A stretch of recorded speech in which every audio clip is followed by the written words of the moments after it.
Story time Telugu.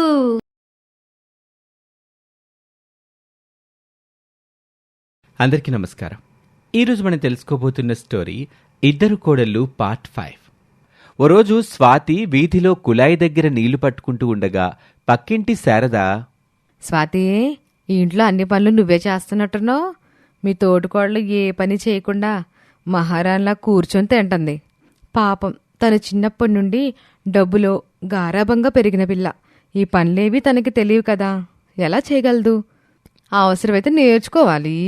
నువ్విలా తనని వెనకేసుకొని వస్తే ముందు ముందు చాలా ఇబ్బంది పడతావు.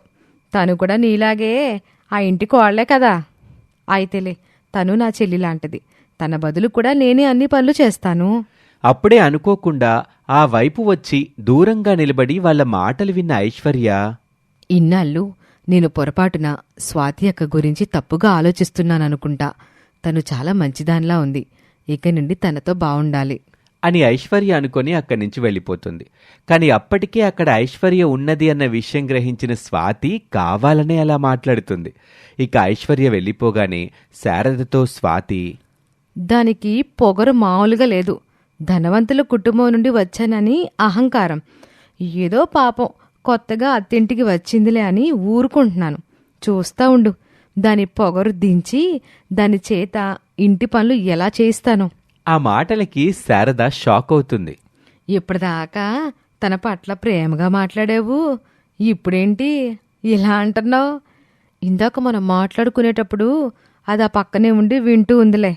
అయినా అదంటే నాకేం భయం లేదనుకో. కాకపోతే మరీ మొహాన్ని అనడం సంస్కారం కాదు కదా అని అలా మాట్లాడాను. చూడు, రేపటి నుండి అక్క అక్క అంటూ అభిమానంతో నేనంటే పడి చేస్తుంది అని నీళ్ల బిందెత్తుకొని వెళ్ళిపోతుంది స్వాతి. ఇక షాప్ ఊళ్ళోనే ఉండటంతో ఎప్పుడైనా వర్క్ బిజీగా ఉన్నప్పుడు భర్తకి భోజనం తీసుకుని వెళ్తుంది స్వాతి. మధ్యతరగతి కుటుంబంలో పుట్టి మొదటి నుండి రిచ్గా బ్రతకాలనే కోరికలున్న స్వాతి, ఏవండి, మీరు కూడా మీ తమ్ముళ్లాగా బాగా చదువుకొని ఉండుంటే ఈ బల్బులు ఫ్యాన్లు బిగించుకునే పరిస్థితి లేకుండా చక్కగా ఉద్యోగం చేసేవాళ్ళు కదా. ఏం చేయమంటావు? మా నాన్న ఇద్దరినీ కష్టపడి చదివించాడు. కానీ నాకే చదువు రాలేదు. అందుకే ఐటీఐతో సరిపెట్టాను. అయినా ఇప్పుడు మాత్రం ఏమైందిలే, మా తమ్ముడంత కాకపోయినా మనం బ్రతకడానికి కావాల్సిన మంచి సంపాదనే వస్తుందిగా.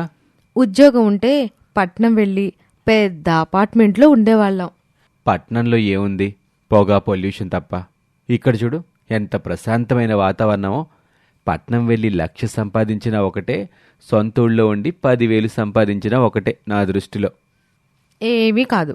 అక్కడ పెద్ద షాపింగ్ మాల్లు, అపార్ట్మెంట్లు, సినిమా హాళ్ళు, పార్కులు, ఖరీదైన వాహనాలు, పెద్ద పెద్ద రోడ్లు, అబ్బో ఇంకా చాలా ఉంటాయట.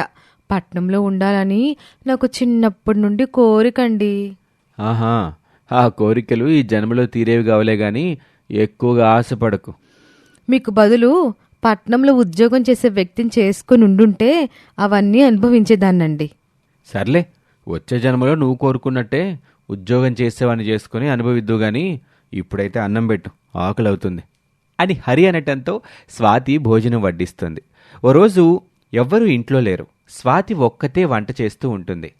అక్క అని ఐశ్వర్య ప్రేమగా ఎంతో మర్యాదగా స్వాతిని పిలుస్తుంది. తనలా పిలుస్తుందని స్వాతికి ముందే తెలిసినా ఆ పిలుపు తనని సంభ్రమాశ్చర్యానికి గురిచేసినట్టు నటిస్తుంది స్వాతి. ఎవరిని? నన్నేనా ఐశ్వర్య? అవునక్క, నిన్నే. స్వాతి ఆస్కార్ లెవెల్లో పర్ఫార్మెన్స్ ఇస్తూ ఆనంద బాష్పాలు కారుస్తుంది. అక్క అని ఎంత ప్రేమగా పిలిచావు ఐశ్వర్య. నాకు చెల్లి లేదనే బాధని తీర్చేశావు. ఇన్ని రోజులు నేను నీతో ప్రవర్తించిన తీరు తలుచుకుంటుంటే నాకే సిగ్గేస్తుంది. చెప్పాను కదే, నేను నా కాళ్ళ దగ్గరికి రప్పించుకుంటానని.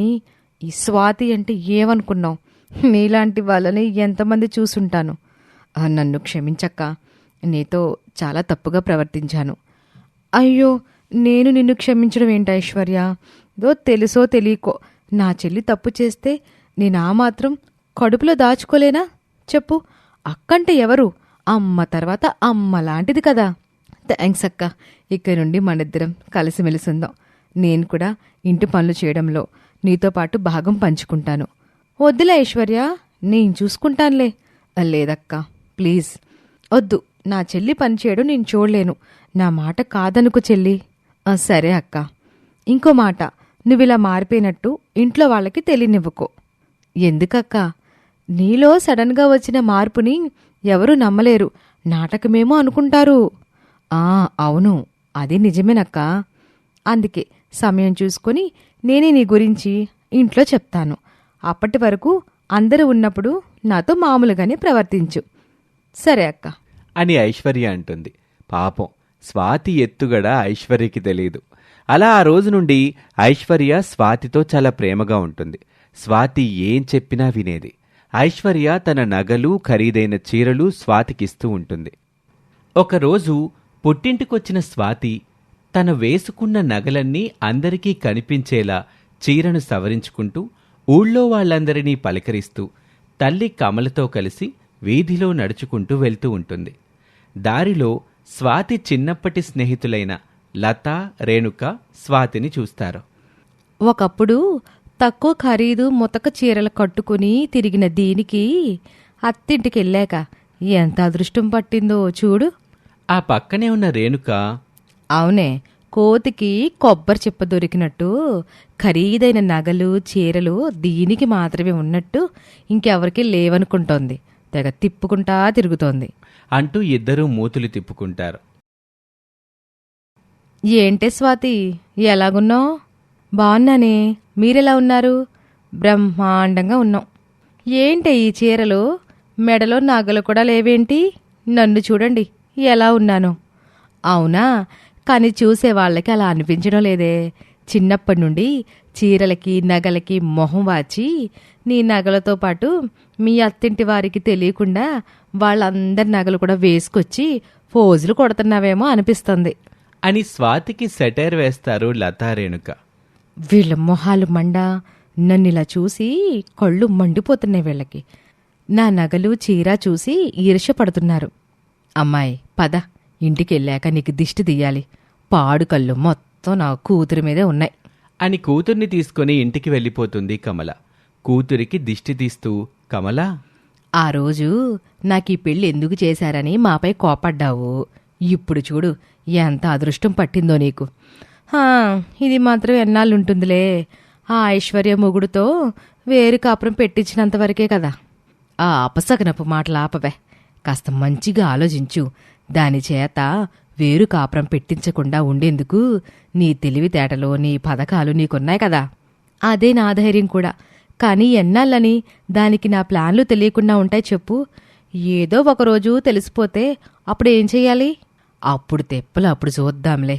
ఆయన ఎప్పుడో జరగబోయేదానికి ఇప్పటి నుండి భయం దేనికి? సంతోషంగుండు. అది నిజమేలే. అయినా ఏదో అలా అన్నానే కానీ అంత సులువుగా నా ప్లాన్లు దానికి తెలియనిస్తానా ఏమిటి? అది నా కూతురంటే. సరేనమ్మా, వెళ్ళొస్తాను అని అత్తారింటికి వెళ్ళిపోతుంది స్వాతి.